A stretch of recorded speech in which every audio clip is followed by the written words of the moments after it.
Okay, it's Harvey Lowe. I'm back, and I'm going to continue with my project on the Millennium Falcon. And I'm just basically the first edition. You saw me doing a bit of modulation. I'm just going to continue a bit with that and show you a little bit about the highlighting that I'm going to do. So I think it's going to be an interesting episode. Yeah, looking forward to seeing what you've done with the Falcon.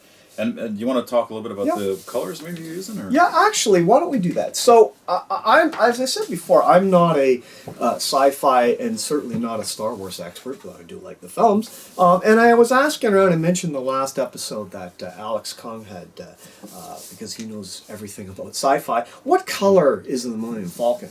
And I mentioned before that I went on the web and I found this site that did a survey of people that use different colors on the Millennium Falcon, and I found that the most used color was actually a beige color. And Alex suggested using deck tan, like 1 part to 4 parts XF white. Did you know that, Dave? no? No, it's and that looks about. I know there's a lot of debate about the color of the ships, and Yeah. because the models would be one color, but by the time you worked on lighting and whatnot, Yeah. did your battery run out? I think it might have. Oh, okay. We'll keep going. We'll keep going through your thing. Yeah. I know there's the effective lighting and whatnot Yeah. from the shots, and so how does so I guess that this color combination kind of factors that in, or Yeah, it does. In fact, looking at if you watch Dave's episodes on the BT7, it's an art form, right? And I wanted that contrast, much like you did on your BT7. I thought, well, I originally thought the Millennium Falcon was like a light gray, and I could play around with grays. But when Alex suggested using beige in there, I thought, well, let's start with an actual beigey, a little bit more beige than the white, and then I'll finish off with a 1 part beige to 4 parts white later. My modulation technique will be a little different than yours, and I'll show you that. okay, and so that 1 to 4 ratio of deck tan to white, that's kind of the lightest. Highlight. That's the lightest Right, highlight, okay. exactly. Perfect. And you'll see that I'm going to go a little bit darker to begin with, much like you did in your BT7. But you can see in this picture, and then we'll go through a little bit more later on. I'll be doing highlighting, but you can see there's different panels and things like that here, and I'll show you how I'm going to proceed with that. And again, this is from the instructions. It does look like it's more of a gray, but it's an art form. So Absolutely, yeah. right, and I think before I start, the only other point I want to make is when I start a model, I actually start thinking about how I'm going to do it, right? Yeah. Step by step, what colors do I use? Even before I even put any type of parts together, I'm going to think about the sequence of building, and I'm going to think about the sequence of painting. Like, what should I use? Like, you used black. I used black on this or sorry, you used a dark brown black. Dark brown, yeah. I Almost used black. a pure black. And I wanted to do that because it's got so many crevices that you'll see on the model later that it would be easier to start with a dark color than with a pure white primer. So start thinking, every project, start thinking about how you're going to approach it before you actually do it. I mean, it helps me anyways. So I guess what I'll do, we'll start doing some We'll get the model out and modulation. Yeah. start at it. All right. Okay, so we're going to start. Now, basically, here's you saw in the last episode, sorry, we're going to be doing a modulation a little bit more. And so far, here's basically what it looks like. You can see that there's a lot of stuff happening here. It may be hard to capture on the light, but some of this stuff is a little bit more beige and white. Some of it is less. It's all by eye, and that's why I like to call this an art form. There's not a strict formula. And so you'll see that there's a little bit, it's hard to capture in the light here, but there's a little bit more white here, there's a little bit less here. But basically, as I said before, it is 1 part beige to 4 parts white, but that's the final color. What you'll see here, there's a lot more beige going on in here. It's hard to see in the camera, but you can see that because the original primer was actually Tamiya flat black right out of the can because the model's so big, I just use a spray can to do it. And it's really great stuff because that paint levels, right? Once I had that black on, as you seen earlier, and then actually I'll start with one of the landing gear pieces. See, this is basically the black. It starts like this, ends up like this, and it's really only 2 colors. so far. That's all there is. There's only 2 colors on this right now. The original primer flat black Tamiya spray can, and a little bit more. It's not pure deck tan, but it's a bit of a darker deck tan with a bit of white, and I'll mix that right now and just finish up with this piece. So basically, we'll just start doing the mix again. And again, it doesn't have to be perfect because I want this variation in the colors, and that's where it does become an art form. So this is pure Tamiya deck tan, which is XF55, and this is pure XF2 flat white. I said earlier you can also use gloss white. Sometimes I do that too because a semi-gloss kind of goes on nice too. It doesn't have to be, you can use the gloss white as well. It doesn't have to always be the same formula. I like to mix it up a bit. Now this time I'm just finishing up on this piece. So again, as Dave does it, I just do it by eye. It's just a bit of white in there, a little bit more beige though this time. The 1 part beige to 4 parts white, the formula that Alex recommended, will be later, and that will be the final. Now, I got these great plastic cups from our director, Robert, who doesn't like using cheap paper cups like I do, but so I thank Robert because these are really cool.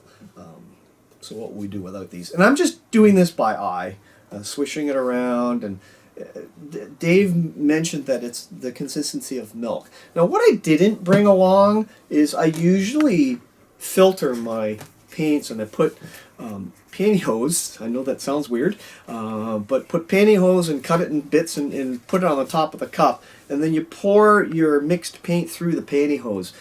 And why do I do that? Well, you filter out stuff, but also if you use the pantyhose and you pour the paint through the pantyhose, you can actually begin to see it puddle, and then it goes through. If it goes all the way through, I use that as a gauge that the paint's too thin, right? I also use like a 60-40, sometimes I use 50-50. It depends on the paint. But this time I don't have any pantyhose, I'm just doing it by eye. But this, you can kind of tell it, when you tilt the cup, and then you tilt it back, there should be some residue left that just on the side of the cup that just settles down, and your consistency will be pretty good. It seems a little bit thick, so I'll add a bit more. And I'm using the Tamiya here. You can also use the great leveling thinner that Dave uses on his models, but in this case I'm just using your plain old Tamiya X20 thinner. I have used on Tamiya paints isopropyl alcohol, and I've used a formula of using that with water. Those work great on Gunzi paints, but I think in this case these are just as fine. And Robert just mentioned to me off camera that I didn't know this. You can get the 99% alcohol at Costco's in larger bottles. Robert, what size did you say they come in at Costco? 4 bottles. 4 bottles. Yes. Well, that's 2 liters together. 2 liters together. So there you go. That'll be enough. So I'll set these aside. Let's hope that that's right mix, because we're doing all this live on camera, and if it clogs up the airbrush, then that'll be an outtake. Okay, so Dave says never leave your airbrush like this. Well, we'll get a stand. We'll get a stand. We'll get a stand. Right. Now this is just a little suggestion for all you modelers out there. Usually, if you're really nice to your wife, you buy her an ironing board, and I usually do that after she's done with the dishes. I usually get her to hold my airbrush between paint mixes. That's a joke, so don't send me any comments. But anyways, yeah, Dave will get the... You were so sleeping on the couch. I'll be sleeping on the couch again. All right, so we'll pour a bit of that in. There's a lot here. Now, I'm going to start with this piece. So I've already done this here, right? And I'll show you in a minute. You've probably noticed a little masking tape. I'll show you why I'm doing that in a moment. Okay, fire up the... Oh, it's on. Yep, okay. So this is just one of the landing gear. And why is it a separate piece? This particular model gives you the option of either displaying it with the gear, landing gear, or in flight, which is kind of cool. And the reason why it's separate now is because it actually can fit into the model and taken out as well. And I'll show you I'll show you that feature later. Now, when you're doing this, again, Dave mentioned that you're going to be doing it as highlights and focusing on the center of the model. Now, I'm putting on these gloves, not because the paint's toxic or I don't want to get my hands dirty, but I noticed that Dave was going back and forth between a paper towel and the subject to prevent splatter. Well, I do the same thing, but I wear a glove. And I'm doing the same thing, I'm doing the same thing on the glove. Same thing that he did on a paper towel, I just do it on the glove. So I can get the right consistency. And it looks spraying the landing gear, and you can see that I'm only doing the center portions and leaving a bit of the black showing through. I don't think I need to do this part because that fits in the model, but since I'm here, I'll just do that as well. You can see how thin the paint is. And when you do one coat, it's pretty opaque. So you might want to come back and use your eye and just hit the center lens, much like Dave did on his BT7. Now you notice that the flat black that I used, the spray can, didn't go through every part of the model. That's okay, because by the time you add your weathering and your filters and your final blending, and I'll show that later, so I do my modulation a little different than what Dave does, and I'll show you that in a moment, well, at the end of the project, that it doesn't matter whether you've covered everything in black, right? Or sorry, you missed some parts with your primer. And you're only doing this by eye. It's very quick. This model is very large. And if you were to meticulously do every part of it, we should do an episode on speed building. It'll take you forever to finish this massive model. So it doesn't have to be perfect, and you're doing it all by eye. And I'm just hitting the highlights. And again, the reason why I use black is because this model is big, right? See? Perfect. That took, what, 5 minutes? And I think I'm done. Okay? Can you see that? See? Now you look at the model, now it looks like the rest of that. So that's done. And I'll just show you the other parts that I did off camera. This is as well with the deck tan with a tiny bit of white in it. This is actually the ramp, the landing ramp, or whatever you call it. This fits in the bottom of the model, and it's a separate piece. Here's another landing gear. This is the front leg, and these are the two rears. And then these are the covers for the landing gear when you don't want to display the model. And you want to put it in flight mode. These are I guess the gear doors that come up, and you notice that I label these. See, just so I know that these are the rear cover doors. That's the front one, and this is the ramp closed. All right. So that is only 2 colors now that I've used on the model: black base and the beige. Okay. So all those parts, Harvey, the landing gear and the ramp and all that, those all snap in, snap out. They snap in and snap out, which is really great. Bandai's amazing. Yeah, it's totally amazing. Now, like any project, make sure that you, Dave, you dry fit them so that they do, because by the time you paint this, you don't want to start sanding and shimming, and then you're going to wreck all your paint effects. So I made sure that they fit. I had to do a bit of sanding. This is actually, again, a snap type model, and it went well, but there are certain parts that really did need putty. And I mentioned earlier, plan your project. So never assume that everything just goes together. Some parts will be perfect, others will require work. That's a big model. It's a big model. Palette. Wow. Yeah. It looks amazing, Harvey. Yeah, this will go on the dining room table to replace my wife's flower set. So, because I don't like flowers, I like Millennium Falcon. So that's going on, and then I'm going to sleep on the couch again. Yeah. Okay. I can rent you my couch for a small but exorbitant fee, Harvey. That's not a problem. That's what friends are for. All right. So we'll go from there. Now, before I go on to the final highlight color, I just wanted to show you that you see these tape marks here. You're probably wondering what they are, and I'm gonna do another highlight on this, and it just saves me a little work because I don't want to highlight these panels simply because we have decals for some of these panels, and why highlight those panels. You mean decals? Decals. Oh, decals. Is it decals that Americans say, or is it decals that Canadians say? I always get. I go back and forth. But Oh. I think I've settled on decals. Decals, or if it's French, it's decalé. I don't know. I'm just making that up. Decal. All right. We're Canadians, so we speak both French and English, and I speak Chinese. But I don't know what decals is in Chinese. But anyways, so you can see on the instructions that some of their. I'm going to actually use the decals. Okay, they don't look bad. In fact, if you look at the decals closely, they've got some nice damage to them. You could use a hairspray technique and do the same, but they look pretty good to me.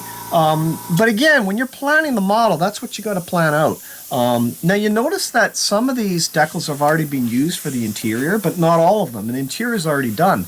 The reason why I didn't use these decals is because there's relief, a lot of relief on the kit interior. And I don't know why they did this, but I guess they give you the option of putting the decals over the relief, which would be a lot of decal solution. Or you sand it all off and you use the decals. I just painted the relief inside, and I didn't use some. I used some of them and I didn't use others. But that's what I refer to by planning your model, planning the approach to your model before you begin. Okay, so that's why I use these little, because I'll show you in a minute that I don't need to. Okay, we're back, and we're going to start with the final highlights. So in reality, I'm only using three colors. The base color black, the deck tan beige, and then this color now, for the highlight, is a pure white. That's all it is it's a pure white. And all I'm going to do, by the way, look at this. This is the panel that removes to store the battery box.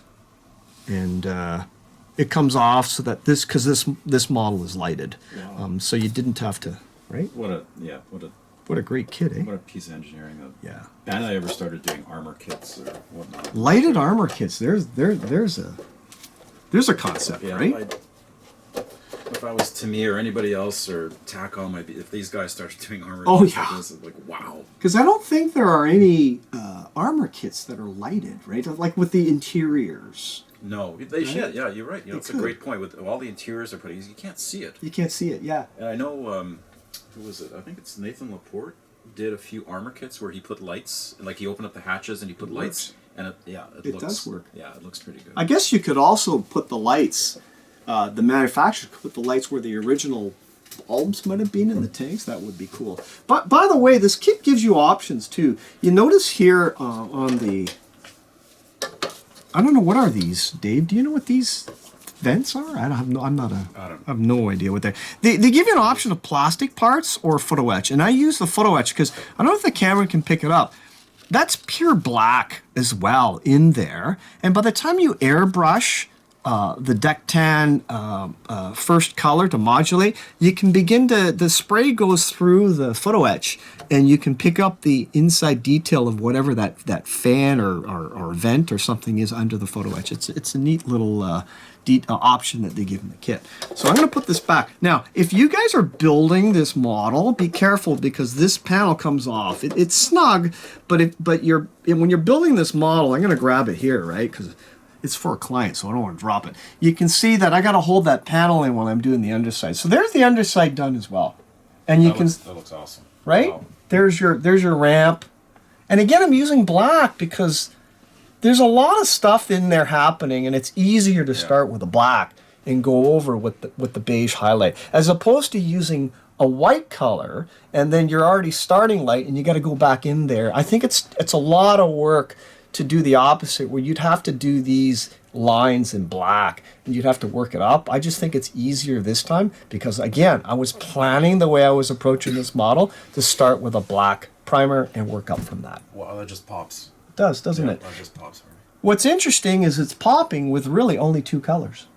And you can get the effect that some areas are lighter and darker than others because you're not applying as much paint. Yeah, you're just throttling the opacity of that's the paint. it. Yeah, that's it. It's only two colors, but there's many because you're moving your airbrush back, you're putting it back in, you're focusing more on the center on some and less on others. Okay. That's fantastic. So, again, you see I'm using my glove to And it's funny though, because it looks like, back to your point about the colors, it looks gray. Yes, it does, doesn't it? It's because of the black underneath. Exactly. Remember I mentioned while you're doing your BT7 that it really depends on your base coat. Yeah. Now, I've heard some modelers use different colors for primers. Some use yellow, some use red, depending upon the color of the uniform. Now this time I'm going only in the centers. And then you see these little details? I'm only hitting them. I'm just hitting these highlights. That's all I'm doing. I'm not going over the whole thing like I did before. These little, I don't know, what are those, detailing pipes or something? And I'm only hitting the centers. Now, it looks kind of gaudy, but that's what I want. You got a perfect air pressure on this. What did you say it was, 12? About 12, yeah. I do like spraying at about very low air pressures. I know some guys spray at like 20. I kind of don't like that. Now, you see there's a little buildup there? That's okay, because when it dries, you can always go back over it. And you'll find later on my modulation is a little bit different than Dave's, because I go over the whole thing and blend it with the airbrush. Dave just has, you have an eye for modulation, that so I do a bit of cheating, but you know. That's a good point about, like, if you have a bit of a buildup like you have there, just let it dry and come back to it after, right? And, like you kind of obsess, you want to fix it right away. No, don't fix it right away. You gotta let it dry and then come back and fix it, and it's easy, right? And it's okay, I think, on a model like this, because you're going to be applying a lot of washes and filters and things like that. Well, and your point about blending too, right? Yep. Like that'll help kind of bring everything together. Actually, that's probably not a bad effect later on. But you see how when it dries, you can also blend it together. I'm just going to let it dry a little bit more. But these details here, these little pipes, just hit those. Now this paint's pretty thin, but that's what I want, because I don't want to. I want to blend it. It's a blending process. Now some of them will be a little brighter, some less. It's an art form. This whole panel I'm going to do all white. This thing here. Now you could use other colors. I'm just using 3. We talked about this in Dave's BT7, that some guys use maybe 4 or 5. That's up to you. But I find that by the time you apply the filters and the washes, you can also change the tone of the colors through that process, and you don't have to fuss too much with the airbrush and making those colors contrast. Harvey, let me ask, like, this is a big palette to work on, right? It's a big kit. It's a big kit, yeah. Any, I know you do a lot of 35th, and you do a lot of 72nd. How do you find, like, in terms of the contrasting, working on such a small, like a 72nd vehicle versus, this large? I mean, it's a 72nd as well, but it's a much larger vehicle. How do you, like, what are kind of the differences? That's a good question. I find the general rule is the smaller you go, first of all, I don't need as many layers of contrasting colors. Like if you're doing a 72nd armor piece, for example, I think you actually lose it if you do like 4 or 5 modulation colors on a small 1/72nd Shoreman. You can probably get away with 2. And then you use oils. So the smaller the scale, I use oils, much like figure painters do. And I use that as a modulation technique. The larger the model, kind of rely more on the airbrush, right? Will I use oils on this? You could, but it's such a big palette that I don't think you really need it. See how quick I am, though? I'm not focusing. If you focus on one area, you're going to get that. Yeah. Right? So you're just going quick, and you're just hitting areas. Yeah, it's you can see the contrast right away from the section of the Falcon that you just did now to what it was before, and it looks right. Great. Now it's looking white now, but what's going to happen, and maybe I can explain it in words now and show you later. I'm going to bring it back when this is where I'm a little different than you. I will blend everything back with a whole beigey color to bring that tone back, and then I'll bring some of these whiter ones back to beige by using a beige filter.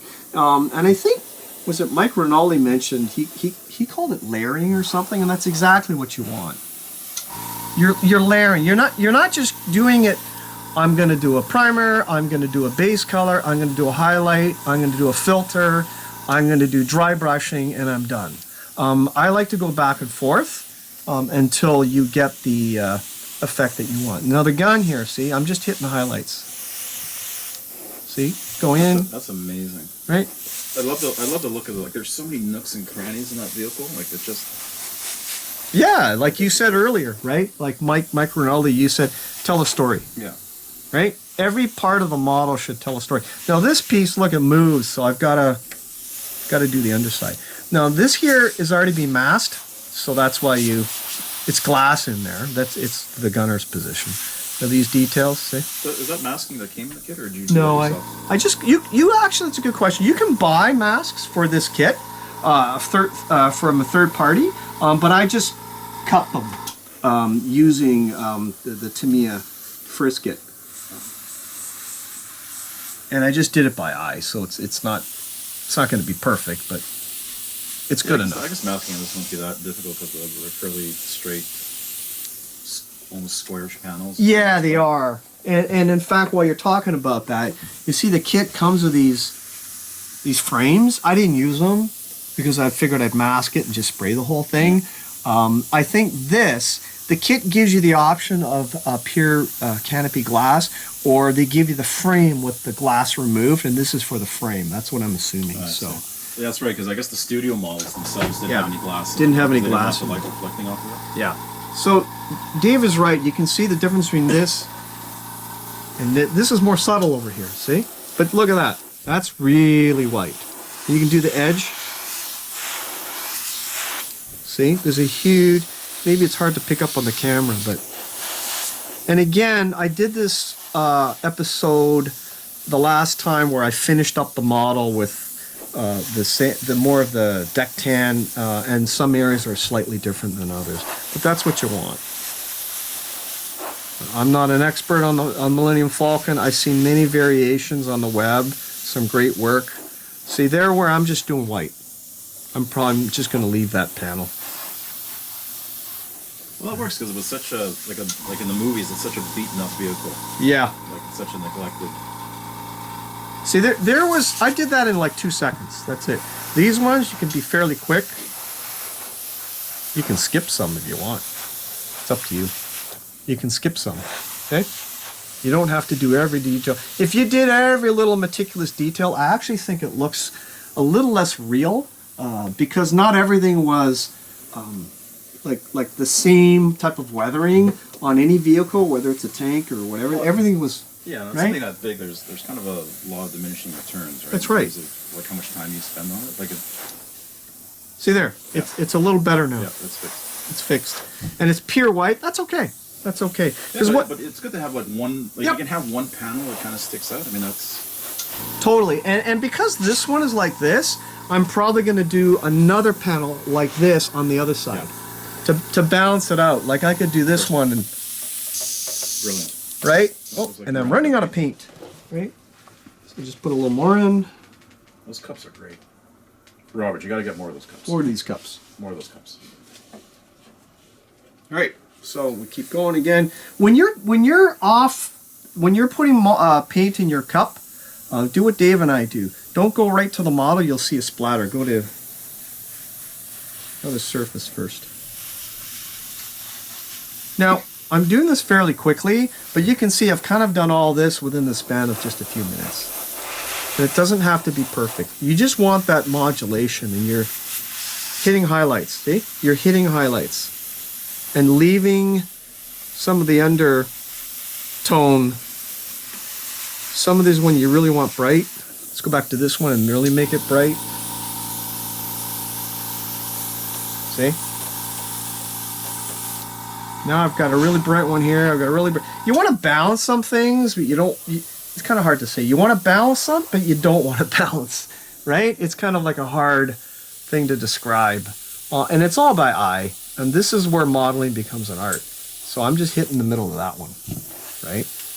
I think that if I was to keep this going, it would probably take me about maybe less than an hour to do this. Right?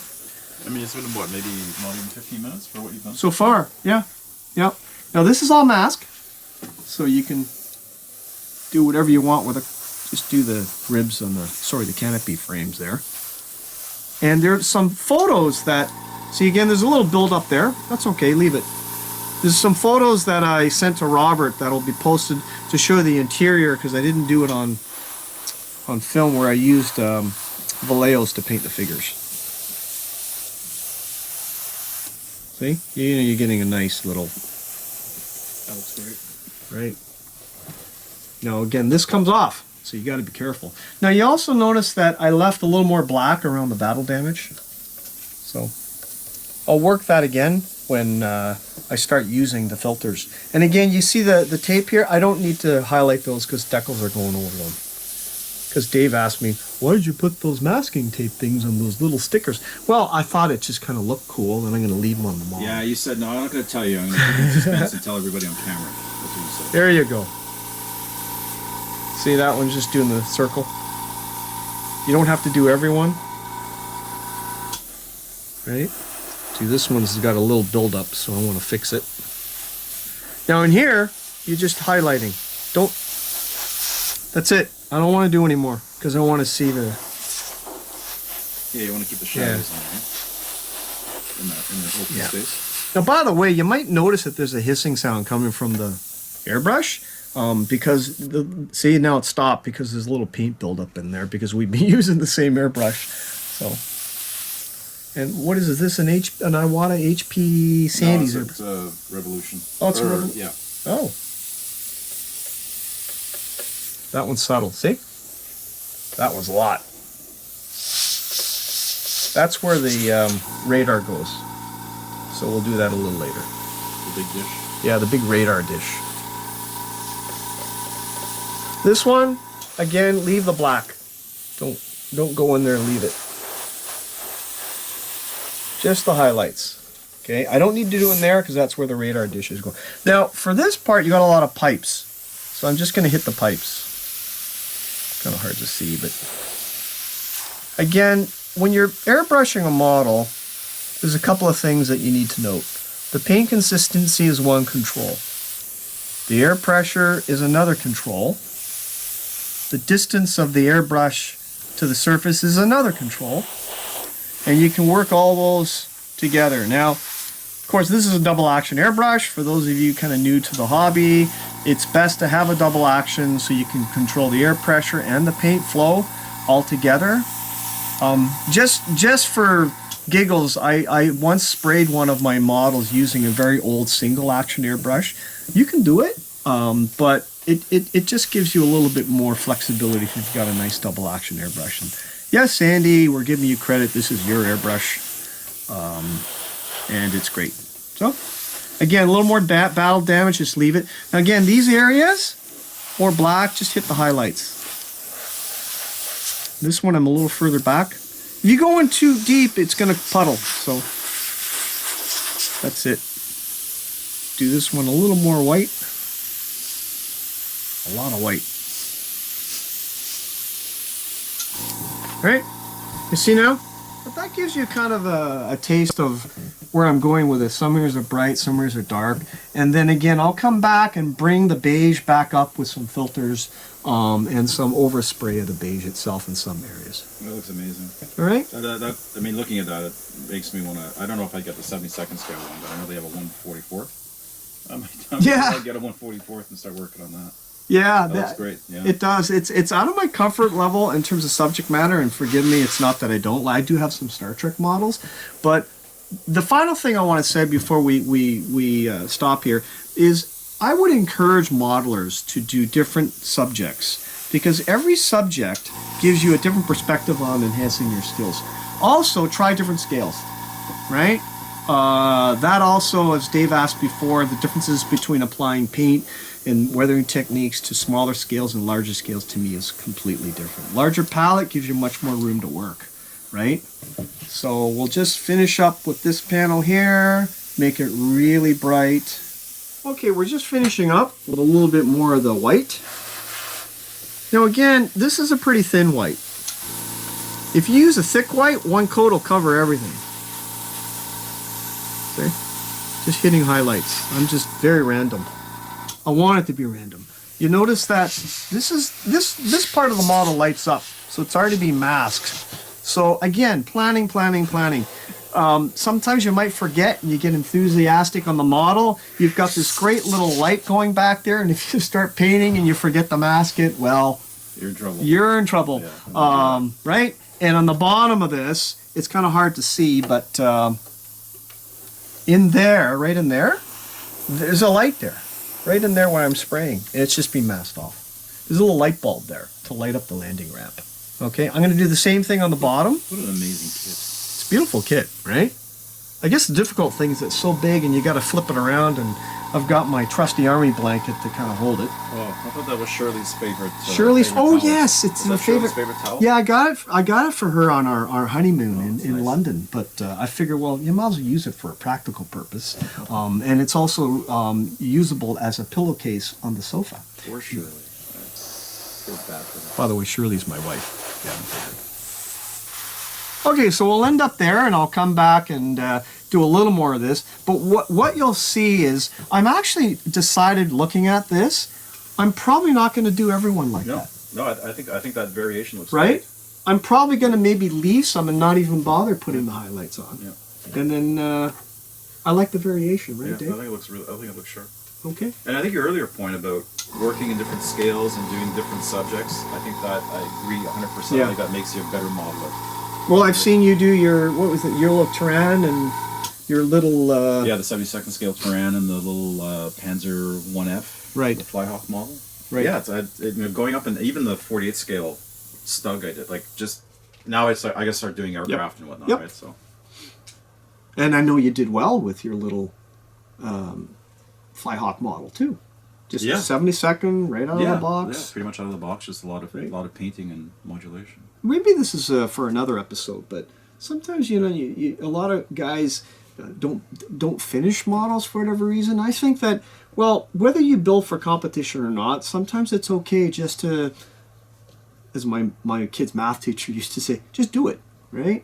Yeah. Just keep going. Yeah, absolutely. I mean, even if you make mistakes, you learn from those mistakes. You keep going, right? It's right.